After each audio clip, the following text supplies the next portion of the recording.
कि केटी शाह जी अमेंडमेंट पेश किए कि प्रियम्बल में ये टर्म होना चाहिए, उस पर नेहरू जी एग्री करते हैं कि हाँ होने चाहिए, और अंबेडकर जी कहते हैं कि मोर ये लाइक आइडियोलॉजिकल प्रिंसिपल की तरह हो सके इसको प्रियम्बल में ना ऐड करके, और हमारा संविधान ऑलरेडी ये कह रहा है कि हम सोशलिस्ट और सेकुलर हैं। लेकिन बाद में जब डिबेट हुआ तो अंबेडकर जी बोले कि इसको प्रियम्बल में भी ऐड किया जा सकता है और संविधान में भी हो सकता है, लेकिन इसको छोड़ देते हैं फ्यूचर की सरकारों पर। तो अंबेडकर जी का ये स्टेटमेंट था, ये एग्रीमेंट था। अगर आप कुछ और कोट करना चाहते हैं कर सकती नहीं, हैं। मैं कुछ और कोट नहीं करना चाह रही कंचना जी, मैं भी अंबेडकर जी को ही कोट करना चाह रही हूँ और मैं भी फैक्ट को ही कोट करना चाह रही हूँ। मैं कोई नई बात तो लेकर आ नहीं जाऊंगी आपके सामने, और आप जब इतना पढ़ लिख कर आई हैं तो कोई यहाँ झूठ भी बोलेगा, कोई प्रोपेगेंडा भी चलाएगा तो आप झट से पकड़ लेंगी कंचना जी।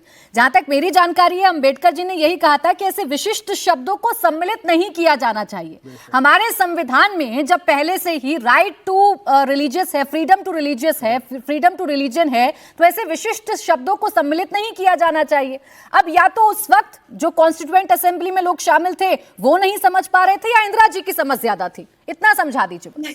नहीं, ये आप जिस विशिष्ट शब्द की बात कर रही हैं, ये विशिष्ट शब्द पे ही डिबेट था कि आखिर में क्या सोशलिस्ट और सेकुलर एक आइडियोलॉजी है या स्टेट का नेचर है, इस पर डिस्कशन चल रहा था। सोशलिस्ट और सेकुलर स्टेट का एक नेचर है, बाद में इस पर सहमत बनी थी कि कोई सरकार किस तरह से रूल करेगी, जो रिसोर्सेस है उस पर पब्लिक का जो ऑनरशिप होगा, ये प्राइवेट ऑनरशिप होगा, इस पर डिसाइड हो रहा था। बिल्कुल ठीक कह रही हैं आप कंचना जी, लेकिन बिल्कुल ठीक कह रही हैं आप कंचना जी, लेकिन उस वक्त जब अम्बेडकर सर ने, जब अम्बेडकर जी ने, जब B.R. अम्बेडकर साहब ने उस वक्त ये कहा कि ऐसे विशिष्ट शब्दों को संविधान में सम्मिलित नहीं किया जाना चाहिए या प्रियम्बल में सम्मिलित नहीं किया जाना चाहिए, तो क्या उनसे भी इतर राय थी इंदिरा गांधी जी की? और चलिए ठीक, मैंने ये बात भी आपकी मान ली कि ये हमारे बेहतरी के लिए हुआ, ये अच्छे के लिए हुआ, ये पॉजिटिव एक संशोधन हुआ। तो बताइए ना कंचना जी, कितने डिबेट्स किए गए थे उस वक्त की सरकार की तरफ से जब ये दो शब्द जोड़े गए थे, जैसा आज हम बैठकर डिबेट कर रहे हैं?